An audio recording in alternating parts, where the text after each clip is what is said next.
Hello students, मैं आपका chemistry educator Sunil Kushwaha. चलिए बेटा, आज की क्लास को स्टार्ट करते हैं और मैं आपको बताना चाहूँगा कि क्लास 12th में जो चैप्टर नंबर 7 जिसका नाम है पी ब्लॉक एलिमेंट्स, तो पी ब्लॉक एलिमेंट्स का बेटा लेक्चर नंबर 1 हो चुका है, जिसमें हमने कुछ बेसिक जानकारी दी थी और नाइट्रोजन फैमिली की कुछ प्रॉपर्टीज़ को हमने वहाँ पर आपको बताया था। तो आज एक प्रॉपर्टीज़ नाइट्रोजन फैमिली की और बता रहे हैं। जो नाइट्रोजन की प्रॉपर्टीज़ है, anomalous behaviour of nitrogen. Nitrogen के अब सामान्य गुण क्या हैं? एनोमेलस बिहेवियर ऑफ N2 या नाइट्रोजन। तो यहाँ पर सबसे पहले बेटा हमने एलिमेंट्स याद करा दिए थे आपको के, यानी 15 ग्रुप एलिमेंट्स, यानी 15 ग्रुप में कौन कौन से एलिमेंट्स रखे हुए हैं, उन सब एलिमेंट्स के बारे में लेक्चर नंबर 1 में हमने जानकारी आपको दी थी। और मैं आशा करता हूँ कि आपने उस वीडियो को कंप्लीट देख लिया होगा और उसको समझ भी लिया होगा, ठीक है ना। तो आज हम आगे की क्लास स्टार्ट करते हैं। लेक्चर नंबर 1 से आगे चलते हैं। अब लेक्चर नंबर 2 में हम आपको बता रहे हैं एनोमेलस बिहेवियर ऑफ नाइट्रोजन। तो चलिए बेटा, आज की क्लास को स्टार्ट करते हैं, समझते हैं एनोमेलस बिहेवियर ऑफ नाइट्रोजन क्या है। तो बेटा इसके हमें केवल 4 रीजन याद रखने हैं। कौन कौन से रीजन याद रखने हैं? कहने का मतलब ये है कि जो नाइट्रोजन है अपने ग्रुप के अदर एलिमेंट्स से किन किन गुणों में भिन्न होता है, किन किन गुणों में अलग होता है, ये हमें बताना है। तो 4 उसके यानी 4 रीजन आपको देने हैं। तो सबसे पहले हम एलिमेंट्स की बात करते हैं कि 15 ग्रुप एलिमेंट्स में कौन कौन से एलिमेंट्स हैं बेटा। 15 ग्रुप यानी 5th AB जिसको हम कह सकते हैं, और हम इसको 15 भी कह सकते हैं, ठीक है ना, एक ही बात है। नाइट्रोजन क्या, सॉरी, कौन कौन से एलिमेंट हैं? सबसे पहले बेटा नाइट्रोजन, नाइट्रोजन के बाद फॉस्फोरस, फॉस्फोरस के बाद आर्सेनिक, आर्सेनिक के बाद है बेटा एंटीमनी, और उसके बाद है बेटा बिस्मथ। हमने ये बताया था आपको बेटा कि एंटीमनी और बिस्मथ हैं वो बेटा मेटल हैं, और आर्सेनिक है वो बेटा मेटेलॉइड है, ये मेटेलॉइड है। इसके बाद जो नाइट्रोजन और फॉस्फोरस है, इनको हम क्या कह रहे थे? इनको हम कह रहे थे बेटा ये नॉन मेटल हैं। इतनी बातें हमने लेक्चर नंबर 1 में क्लियर करा दी थी आपको। एक एक पॉइंट को आप समझते जाएं, क्योंकि यहाँ रट्टा लगाने से कुछ होने वाला नहीं है, ठीक। तो एक एक बात को समझते जाएंगे, अपने दिमाग में बिठालते जाएंगे, ठीक है ना, क्योंकि हमें आपको रटवाना नहीं है, केवल आपके माइंड में उस चीज़ को हमें बिठालना है, माइंड में सेट करना है। तो नाइट्रोजन फॉस्फोरस बेटा नॉन मेटल है, आर्सेनिक है बेटा मेटेलॉइड है, एंटीमनी बिस्मथ कैसा है? मेटल है, ये दोनों ही मेटल हैं। अब अगर नेचर की बात करें तो हमने वहाँ बताया था कि जो नाइट्रोजन होता है, नाइट्रोजन की कैसी स्टेट होती है? तो नाइट्रोजन होता है बेटा गैसियस स्टेट में होता है, यानी ये गैस होता है। फॉस्फोरस बेटा सॉलिड फॉर्म में होता है, और आर्सेनिक होता है बेटा ये भी सॉलिड फॉर्म में होता है, और ये दोनों होते हैं ये भी बेटा सॉलिड फॉर्म में होते हैं। बात क्लियर हो रही है? नाइट्रोजन को छोड़कर जितने भी 15 ग्रुप के एलिमेंट्स हैं वो सभी सॉलिड फॉर्म में होते हैं। केवल नाइट्रोजन गैसियस स्टेट में होता है। हमने वहाँ पर यह भी बताया था कि बेटा जो नाइट्रोजन होता है वो डाई एटॉमिक होता है, नाइट्रोजन डाई एटॉमिक होता है। फिर हमने बताया था फॉस्फोरस आर्सेनिक होता है वो टेट्रा एटॉमिक होता है, क्योंकि इसकी एटोमिसिटी होती है बेटा वो 4 होती है। एटोमिसिटी होती है वो कितनी होती है? 4 होती है। तो ये क्या होता है बेटा? नाइट्रोजन होता है वो डाई एटॉमिक होता है, डाई एटॉमिक होता है। अब फॉस्फोरस और आर्सेनिक की अगर मैं बात करूं, जैसे फॉस्फोरस और आर्सेनिक की बात करूं, तो इनको हम क्या लिखते हैं बेटा? P4 लिखते हैं और AS4 लिखते हैं। तो इनको हम क्या कह सकते हैं? यानी एटोमिसिटी इसकी 4 है, तो इसको हम कहेंगे टेट्रा एटॉमिक। टेट्रा एटॉमिक होते हैं, दिख रहा है ना, टेट्रा एटॉमिक होते हैं। एंटीमनी और बिस्मथ की अगर बात करें तो ये दोनों ही जो मेटल हैं बेटा ये मोनो एटॉमिक होते हैं, मोनो एटॉमिक होते हैं। क्यों होते हैं? क्योंकि इनकी जो एटोमिसिटी होती है वो 1 होती है। ये सारी जानकारी मैंने आपको दे दी थी बेटा लेक्चर नंबर 1 में। तो सबसे पहले आपको क्या करना है कि लेक्चर नंबर हमारा पी ब्लॉक एलिमेंट्स का लेक्चर नंबर 1 पहले कंप्लीट करना है, उसको देखना है, उसके बाद इस लेक्चर को आपको देखना है। तो चलिए इतनी जानकारी हम दे चुके हैं आपको, इसको इरेज करते हैं, ठीक, फिर आगे बढ़ते हैं बेटा। ये सभी बच्चों को पता होना चाहिए। अब हम चलते हैं आगे। नाइट्रोजन, फास्फोरस, आर्सेनिक, एंटीमनी और बेटा बिस्मथ। देखिए इसका एटॉमिक नंबर 7 होता है, इसका 15 होता है, इसका 33 होता है, इसका 51 होता है और इसका 83 होता है। मैजिक नंबर, एटॉमिक नंबर बताने के लिए हमने एक मैजिक नंबर बताया था 8 मैजिक नंबर बताया था 8, 18, 18, 32, यही तो बताया था हमने। लेक्चर नंबर 1 में बहुत सारी जानकारी हमने बताई थी आपको, क्योंकि एटॉमिक नंबर याद अगर नहीं रख सकते हैं तो हम इस तरीके से एटॉमिक नंबर का पता लगा सकते हैं इस मैजिक नंबर से, यानी 8, 18, 18 और 32। ये मैजिक नंबर हमने आपको दिया था 8, 18, 18, 32, ठीक है ना। चलिए अब हम यहाँ पर बात कर लेते हैं बेटा कि एनोमेलस बिहेवियर ऑफ नाइट्रोजन में हमें 4 रीजन बताने हैं।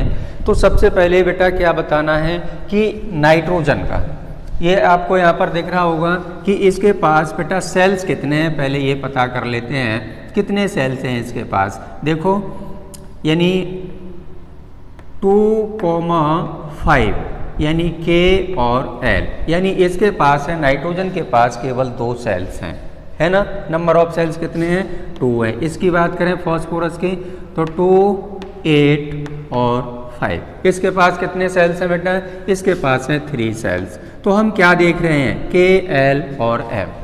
हम ऊपर से यानी अप टू बॉटम आने पर क्या हमें देखने के लिए यानी दिख रहा है, हमें ये दिख रहा है बेटा कि अप टू बॉटम आने पर जो नंबर ऑफ सेल्स हैं वो इंक्रीज हो रहे हैं। मैंने क्या बोला, मैंने बोला कि इस ग्रुप में यानी पी ब्लॉक एलिमेंट्स के किसी भी ग्रुप में अप टू बॉटम या पूरी पीरियोडिक टेबल में किसी भी ग्रुप में अप टू बॉटम आते हैं तो नंबर ऑफ सेल्स क्या होता है, इंक्रीज होता है। इसीलिए इनकी जो एटॉमिक रेडियस होती है, एटॉमिक रेडियस ग्रुप में अप टू बॉटम आने पर बेटा इंक्रीज होती जाती है। रीजन क्या है, क्योंकि नंबर ऑफ सेल्स इंक्रीज होते हैं। बातें क्लियर हो रही हैं, एक एक पॉइंट को क्लियर करा रहा हूं मैं आपको, समझ रहे हो ना। रीजन क्या हुआ, तो ऊपर वाले का जो नाइट्रोजन है सबसे ऊपर रखा हुआ है, फास्फोरस उसके नीचे, आर्सेनिक उसके नीचे है, एंटीमनी नीचे है और बिस्मथ सबसे नीचे है। तो हमने यहाँ पर क्या बोला, हमने बोला कि अप टू बॉटम आने पर नंबर ऑफ सेल्स होता है वो इंक्रीज होता है। क्या बोला मैंने, नंबर ऑफ सेल्स इंक्रीज होता है। नंबर ऑफ सेल्स बेटा बढ़ते हैं अप टू बॉटम आने पर। जब बढ़ेंगे तो क्या होगा, एटॉमिक रेडियस उसका इंक्रीज होगा। मतलब क्या होगा, एटॉमिक रेडियस यानी उसका आकार, उसका साइज भी बढ़ेगा।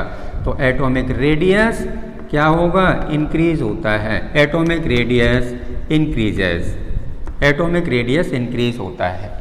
तो अब यहाँ पर मैं आपको बताना चाह रहा हूँ कि ऊपर से नीचे आने पर बेटा नंबर ऑफ सेल्स इंक्रीज हो रहे हैं तो एटॉमिक रेडियस भी बढ़ रहा है। एटॉमिक रेडियस बढ़ रहा है मतलब उसका आकार बढ़ रहा है, एटम का आकार बढ़ रहा है, ठीक है ना, एटम का आकार बढ़ रहा है। तो नाइट्रोजन का आकार, यहाँ पर नाइट्रोजन का जो साइज है वो सबसे छोटा है, स्मॉल साइज है। तो एक रीजन तो यहाँ पर ये आपको मिल गया। देखो नाइट्रोजन का साइज सबसे छोटा है क्योंकि इसके पास 2 सेल्स हैं, इसके पास 3 सेल्स हैं, इसके पास 4 सेल्स हैं, इसके पास 5 सेल्स हैं, इसके पास भी 5 सेल्स हैं। बोलो क्लियर है ना, 6 सेल्स हैं, इसके पास 6 सेल्स हैं। तो इस तरीके से हम पता लगा सकते हैं कि इसके पास सबसे ज़्यादा सेल हैं, इससे कम इसके पास हैं, इससे कम इसके पास हैं, इससे कम इसके पास हैं। सबसे कम सेल किसके पास है, नाइट्रोजन के पास है। तो नाइट्रोजन का आकार होगा यानी साइज होगा वो सबसे छोटा होगा, सबसे छोटा होगा। तो पहला रीजन यही निकल आया बेटा। एनोमेलस बिहेवियर में सबसे पहला पॉइंट है, रीजन ये है कि इसका नाइट्रोजन का जो होता है बेटा वो स्मॉल साइज होता है। नाइट्रोजन का स्मॉल साइज होता है। तो यहाँ से एक पॉइंट हमें मिल गया है, नाइट्रोजन का स्मॉल साइज होता है। अब इसको हम अरेंज करने जा रहे हैं। हमने एक पॉइंट का पता कर लिया है, एक पॉइंट का हमें पता चल गया है। अब हम दूसरे पॉइंट की बात करते हैं। तो फर्स्ट पॉइंट रीजन में हमने फर्स्ट पॉइंट लिख देते हैं बेटा।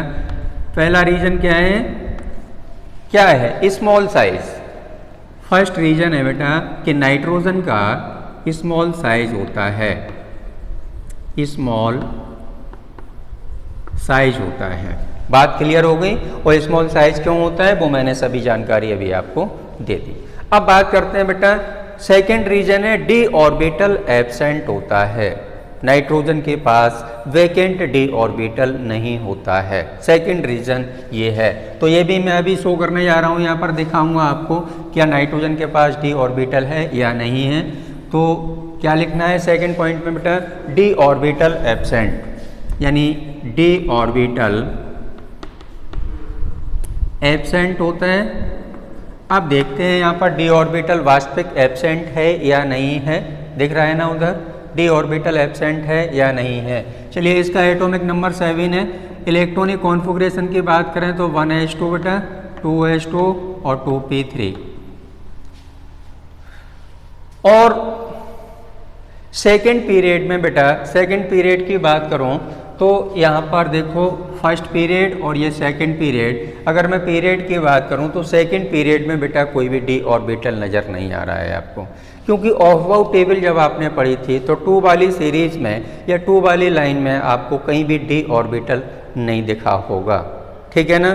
तो इसके पास बेटा क्या नहीं है, वेकेंट डी ऑर्बिटल नहीं होता है, जबकि फॉस्फोरस के पास वेकेंट डी ऑर्बिटल होता है। 1s2, 2s2, 2p6, 3s2 और 3p3 और 3d बेटा 0, 3d 0, यानी इसके पास फॉस्फोरस के पास वैकेंट डी ऑर्बिटल है, जबकि नाइट्रोजन के पास वैकेंट डी ऑर्बिटल नहीं है। इसीलिए नाइट्रोजन की जो वैलेंसी होती है वो बेटा 3 होती है। ये लेक्चर नंबर 1 में बताया था हमने, नाइट्रोजन की वैलेंसी जो होती है वो 3 होती है। और इसी रीजन से वो केवल NCl3 बनाता था, वहाँ पर NCl5 नहीं बनाता था, क्योंकि उसके पास खाली वैकेंट डी ऑर्बिटल नहीं था। इसलिए उसका जो इलेक्ट्रॉन है वो एक्साइटेड नहीं हो पाता है। इलेक्ट्रॉन तभी एक्साइटेड होता है जब उसके पास वैकेंट डी ऑर्बिटल होता है। चलिए बात क्लियर हो गई, 2 पॉइंट क्लियर हो चुके हैं आपको। कौन कौन से बेटा, फर्स्ट पॉइंट है नाइट्रोजन का स्मॉल साइज होता है, नाइट्रोजन का हेडिंग और लगा लें ऊपर बेटा, है ना, उसके बाद ही नोट करेंगे आप, हेडिंग लगा लेंगे एनोमैलस बिहेवियर ऑफ नाइट्रोजन, दिख रहा है ना, एनोमैलस बिहेवियर ऑफ N2। ये हेडिंग है, बहुत इंपॉर्टेंट क्वेश्चन है, काफ़ी इंपॉर्टेंट पॉइंट है। यहाँ से MCQs क्वेश्चन बहुत सारे, एक एक पॉइंट पर, एक एक रीजन पर हमें MCQs मिलने वाला है, ठीक है ना। तो हमने 2 पॉइंट बताए आपको। कौन कौन से पॉइंट बताए बेटा, इधर लिख देते हैं, क्योंकि इधर दिख नहीं रहा है, थोड़ा स्पेस कम है उधर। यहाँ से हम लिख देते हैं रीजन। रीजन फर्स्ट था बेटा स्मॉल साइज होता है, नाइट्रोजन का क्या होता है, स्मॉल साइज होता है। सेकंड हमने क्या बताया, सेकंड बताया था बेटा कि डी ऑर्बिटल एब्सेंट होता है। तो यहाँ लिख दो D orbital absent, D orbital बेटा एब्सेंट होता है। थर्ड क्या है, अप टू बॉटम आने पर, थर्ड पॉइंट में बता रहा हूँ आपको। देखो इलेक्ट्रोनेगेटिविटी आपने पढ़ी होगी, तो किसी भी ग्रुप में अप टू बॉटम आने पर जो इलेक्ट्रोनेगेटिविटी होती है वो बेटा डिक्रीज होती है। क्या बोला मैंने, थर्ड पॉइंट बोला कि हाई इलेक्ट्रोनेगेटिविटी होती है, किसकी बेटा, नाइट्रोजन की। तो नाइट्रोजन हैज़ हाई इलेक्ट्रोनेगेटिविटी, तो हाई इलेक्ट्रोनेगेटिविटी होती है किसकी, इलेक्ट्रोनेगेटिविटी, नाइट्रोजन की हाई इलेक्ट्रोनेगेटिविटी होती है। रीजन क्या है, इसका रीजन मैं बता दे रहा हूँ। देखो किसी भी ग्रुप में बेटा अप टू बॉटम आते हैं, किसी भी ग्रुप में अप टू बॉटम आते हैं तो इलेक्ट्रोनेगेटिविटी होती है वो डिक्रीज होती जाती है। तो इलेक्ट्रोनेगेटिविटी डिक्रीजेस। थर्ड पॉइंट हो गए, थर्ड रीज़न मैंने आपको बता दिए। अब फोर्थ रीज़न है कि नाइट्रोजन में बेटा मल्टीपल बॉन्ड बनाने की क्षमता होती है, ठीक है ना। फोर्थ रीज़न क्या है कि जो नाइट्रोजन होता है, फोर्थ रीज़न है नाइट्रोजन में मल्टीपल बॉन्ड बनाने की पावर होती है, मल्टीपल बॉन्ड फॉर्मेशन। तो आप लिख सकते हैं multiple bond formation, multiple bond formation यानी मल्टीपल बॉन्ड बनाने की क्षमता होती है। चलिए नोट कर सकते हैं आप इस चीज़ को। तो बेटा anomalous behaviour of N2, nitrogen के एनोमेलस बिहेवियर के बेटा 4 रीजन मैंने बता दिया जो बहुत ज़्यादा इंपॉर्टेंट हैं। एक बार फिर रिवाइज कर लो कि नाइट्रोजन का स्मॉल साइज होता है, मैंने क्या बोला, नाइट्रोजन का स्मॉल साइज होता है। सेकेंड है बेटा डी ऑर्बिटल एब्सेंट होता है। थर्ड क्या है, हाई इलेक्ट्रोनेगेटिविटी होती है किसकी, नाइट्रोजन की। तो नाइट्रोजन की हाई इलेक्ट्रोनेगेटिविटी होती है। और क्या है, फोर्थ क्या बताया था, कितने बच्चे बताएंगे फोर्थ पॉइंट क्या था। फोर्थ पॉइंट था बेटा कि नाइट्रोजन में मल्टीपल बॉन्ड फॉर्मेशन की पावर होती है, मल्टीपल बॉन्ड बनाने की क्षमता होती है, ठीक है ना। तो 4 रीजन हमने बता दिए एनोमेलस बिहेवियर ऑफ N2 के। अब हम चलते हैं बेटा प्रॉपर्टीज़ की तरफ। तो हेडिंग लगा लेंगे आप एनोमेलस बिहेवियर में ही प्रॉपर्टीज़, कुछ प्रॉपर्टीज़ और बता रहे हैं हम आपको क्या क्या प्रॉपर्टीज़ होती हैं। देखिए नाइट्रोजन फैमिली की कुछ प्रॉपर्टीज़ बता रहे हैं हम। नाइट्रोजन बेटा गैस होती है, जबकि अदर एलिमेंट्स होते हैं वो कैसे होते हैं, सॉलिड होते हैं। तो N2 is a gas and other elements are solid. Nitrogen केवल बेटा गैस होता है, गैस फॉर्म में होता है, जबकि अदर एलिमेंट्स होते हैं वो किस में होते हैं, सॉलिड होते हैं, सभी सॉलिड होते हैं। तो पहला पॉइंट क्लियर हो गया, ये मैं लेक्चर नंबर 1 में भी बता चुका था बेटा। अब देखो नेक्स्ट पॉइंट क्या है कि जो N2 है, N2 बेटा डाईएटॉमिक है। Nitrogen is a diatomic and phosphorus यानी P4 और AS4 आर टेट्राएटॉमिक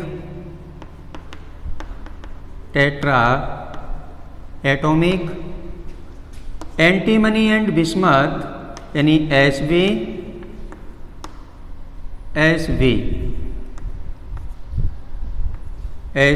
एंड VI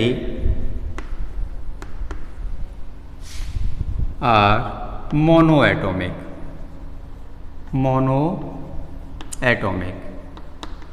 ये बात लेक्चर नंबर 1 में भी मैंने आपको बताई थी, या फिर रिपीट कर दिया है मैंने। अब देखिए नेक्स्ट पॉइंट देखते हैं, नाइट्रोजन की ऑक्सीडेशन नंबर। नाइट्रोजन की ऑक्सीडेशन नंबर की अब हम बात करते हैं, इनको आप नोट करते जाएंगे, ठीक है ना। नाइट्रोजन की ऑक्सीडेशन नंबर की बात करते हैं तो यहीं पर हम लिख देते हैं बेटा कि नाइट्रोजन के जो ऑक्साइड होते हैं, थर्ड पॉइंट है नाइट्रोजन की oxidation number of nitrogen, oxidation number of nitrogen. चलिए नाइट्रोजन के जो ऑक्साइड होते हैं वो देख लें आप, कौन कौन से ऑक्साइड होते हैं बेटा, N2O, N2O2, N2O3 और N2O4 और N2O5। नाइट्रोजन के ये ऑक्साइड होते हैं, याद कर लो, N2O, N2O2, N2O3, N2O4 और N2O5। ऑक्सीडेशन नंबर की अगर बात करें बेटा तो इसकी जो ऑक्सीडेशन नंबर होती है, इसमें N2O में जो नाइट्रोजन की ऑक्सीडेशन नंबर होती है +1 होती है, इसमें बेटा +2 होती है, इसमें +3 होती है, इसमें +4 होती है और इसमें बेटा +5 होती है, +5 होती है। सब बच्चों को पता है। ऑक्सीडेशन नंबर कितने बच्चों को नहीं आता है, बताओ। सही बच्चों को आता है निकालना बेटा। चलिए एक मैं बता देता हूँ आपको कि यहाँ पर N2 की हमें ऑक्सीडेशन नंबर बेटा कैलकुलेट करनी है, तो हमें क्या करना है, ऑक्सीजन की जो ऑक्सीडेशन नंबर होती है -2 होती है, याद रखना -2 होती है, ठीक है ना। तो इसकी हमें कैलकुलेट करना है बेटा, N2 की कैलकुलेट करना है, तो यहाँ लिखेंगे 2x और प्लस, बीच में प्लस का साइन लगाएंगे। ऑक्सीजन की ऑक्सीडेशन नंबर -2 होती है, टोटल कर देते हैं बेटा क्या, 0 कर देते हैं, टोटल 0 कर देते हैं। अब x की वैल्यू हमें यहाँ से निकालनी, तो x equal to +2 divided by 2 equal to बेटा आ गई +1। कितनी आ गई निकल के, +1। तो N2O में N2 की जो ऑक्सीडेशन नंबर है बेटा +1 है, N2O2 में +2, N2O3 में +3, N2O4 में +4 और N2O5 में बेटा कितनी होगी, 5 होगी। अब तो निकाल सकते हो आप, बोलो कितने बच्चे निकाल सकते हैं, निकाल सकते हो ना। अब इसकी देखो आप कितनी होगी, इसमें इसकी भी यहीं सॉल्व कर देता हूं मैं। इसकी हमें निकालनी है, तो 2x हो गया बेटा, प्लस ऑक्सीजन की ऑक्सीडेशन नंबर -2 होती है और 2 का इसमें मल्टीप्लाई करना है, इक्वल टू टोटल कर दो 0, तो 2 इंटू 2 कितना हो गया बेटा, 4 हो गया। 2 इंटू 2 कितना हुआ, 4 हो गया। तो x की वैल्यू निकालेंगे तो +4 अपॉन 2, यानी ये निकल के आ गई बेटा +2। बोलो सभी बच्चे निकाल लेंगे, कितने बच्चे निकाल लेंगे, ध्यान दें, कितने बच्चे निकाल सकते हैं, बोलो सभी बच्चे निकाल लेंगे ना, वेरी गुड बेटा। अब इसी तरीके से N2O3 में +3 निकल के आएगी, ठीक है ना, N2O4 में +4, N2O5 में बेटा +5 ऑक्सीडेशन नंबर निकल के आएगी। चलिए इसको नोट कर लें आप। NH3 में, चलो बताओ NH3 में नाइट्रोजन की ऑक्सीडेशन नंबर कितनी होती है, कितने बच्चे जवाब देंगे। क्वेश्चन है मेरे पास, क्या क्वेश्चन है, NH3 में नाइट्रोजन की जो ऑक्सीडेशन नंबर है वो कितनी होगी, नाइट्रोजन की ऑक्सीडेशन नंबर कितनी होगी, कितने बच्चे जवाब देंगे, यानी इसकी ऑक्सीडेशन नंबर होगी बेटा -3। कितनी होगी, NH3 में अमोनिया में नाइट्रोजन की जो ऑक्सीडेशन नंबर होगी वो -3 होगी, -3 होगी। HN3 में कौन बच्चा बताएगा, HN3 की बात करें, HN3 इधर दिख रहा है, चलो इधर लिख देते हैं। HN3 की बात करें, HN3 में बेटा N3 की जो ऑक्सीडेशन नंबर होगी वो कितनी, वो नाइट्रोजन की ऑक्सीडेशन नंबर कितनी होगी, बोलो कितने बच्चे जवाब देंगे। HN3, N3H लिख सकते हैं आप, HN3 लिख सकते हैं, आपके ऊपर डिपेंड करता है। तो HN3 में N की जो ऑक्सीडेशन नंबर होगी बेटा -1/3 होगी, -1/3 होगी। बोलो क्लियर हो रहा है, -1/3 होगी, बोलो कर सकते हो। चलिए नोट कर लो, इन चीज़ों को नोट कर लो, काफ़ी इंपॉर्टेंट हैं। अब बात कर लेते हैं बेटा यूरिया, यूरिया, चलिए यूरिया नहीं बेटा NH2 single bond NH2, nitrogen की ऑक्सीडेशन नंबर का पता करना है। NH2 सिंगल बॉन्ड NH2, इसमें नाइट्रोजन की ऑक्सीडेशन नंबर का पता करना है। तो चलिए 2x + 4 इक्वल टू बेटा हो गया 0, इक्वल टू क्या हो गया 0। x की वैल्यू निकालेंगे तो -4 डिवाइडेड बाई 2 इक्वल टू -2।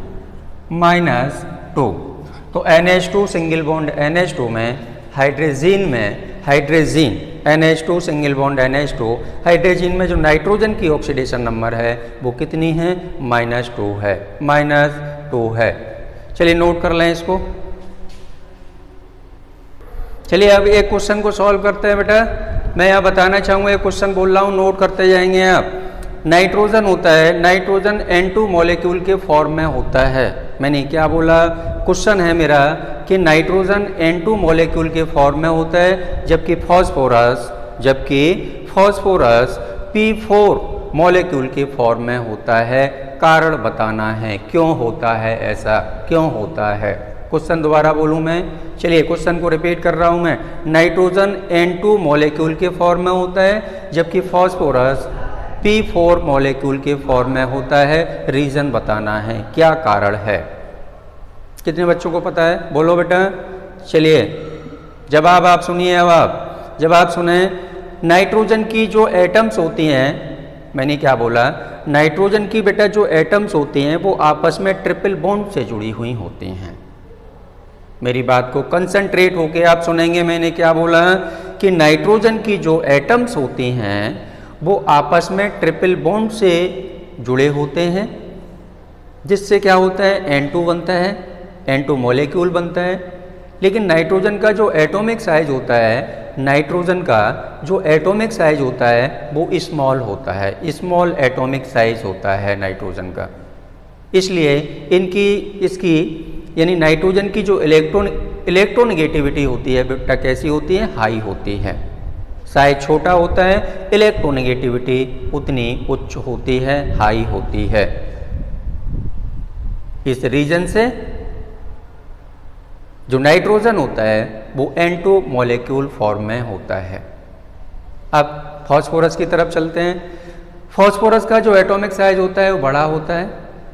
तो फॉस्फोरस का जो एटॉमिक साइज है वो बड़ा होने के कारण इसकी इलेक्ट्रोनेगेटिविटी होती है वो नाइट्रोजन से कम होती है। इलेक्ट्रोनेगेटिविटी यानी फॉस्फोरस की इलेक्ट्रोनेगेटिविटी नाइट्रोजन से कम होती है, जिससे इसकी एटम्स होती हैं वो ट्रिपल बॉन्ड से आपस में नहीं जुड़ पाती हैं। क्या बोला मैंने बोला कि फॉस्फोरस का जो एटॉमिक साइज होता है वो बड़ा होने के कारण इसकी इलेक्ट्रोनेगेटिविटी नाइट्रोजन से कम होती है, जिससे इनकी एटम्स होती हैं, जिससे फॉस्फोरस की जो एटम्स होती हैं वो ट्रिपल बॉन्ड से आपस में नहीं जुड़ पाती हैं और सिंगल बॉन्ड से जुड़े होती हैं। और किससे जुड़ी हुई होती हैं बेटा, इनकी फॉस्फोरस की जो एटम्स होती हैं वो सिंगल बॉन्ड से जुड़ी होती हैं, जिससे क्या होता है P4 मॉलिक्यूल का निर्माण होता है। किसका निर्माण होता है, P4 मॉलिक्यूल का निर्माण होता है। एक स्ट्रक्चर बना रहा हूं मैं आपके सामने, देखें आप।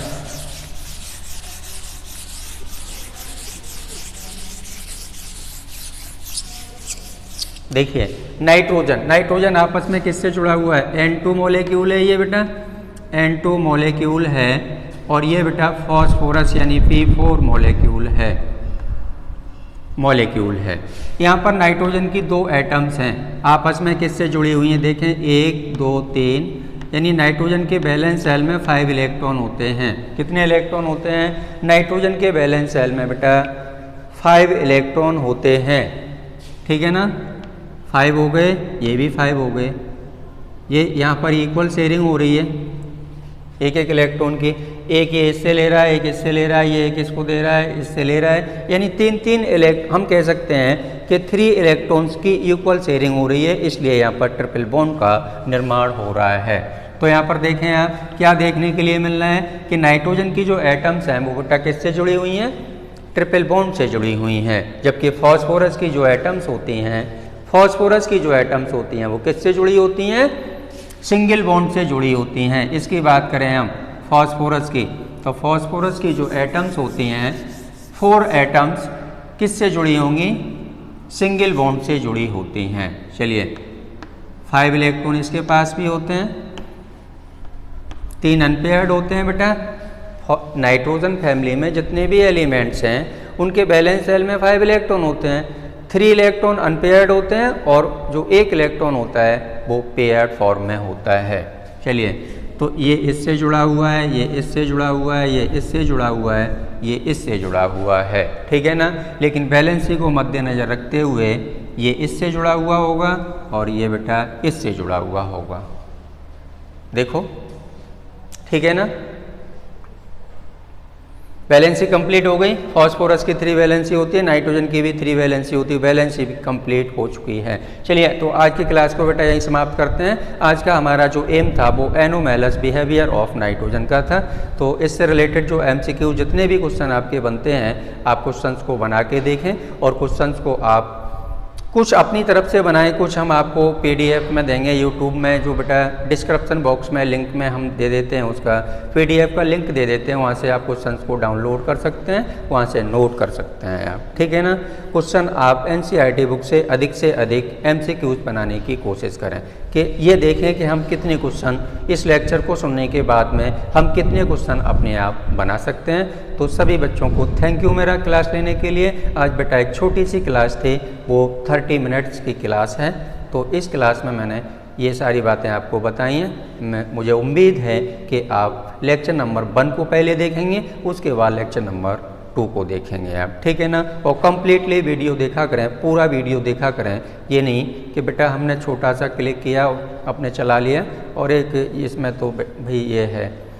तो बेटा जब भी कोई वीडियो किसी भी सब्जेक्ट का, जब भी आप वीडियो किसी भी टॉपिक का आप जब भी वीडियो देखें तो उसको स्टार्टिंग से और एंड तक पूरा वीडियो देखें तो आपको समझ में एक एक बात आएगी, ठीक है ना। बीच बीच में से वीडियो देखना बंद करें आप। तो आज के लिए इतना ही काफ़ी है बेटा, चलिए थैंक यू।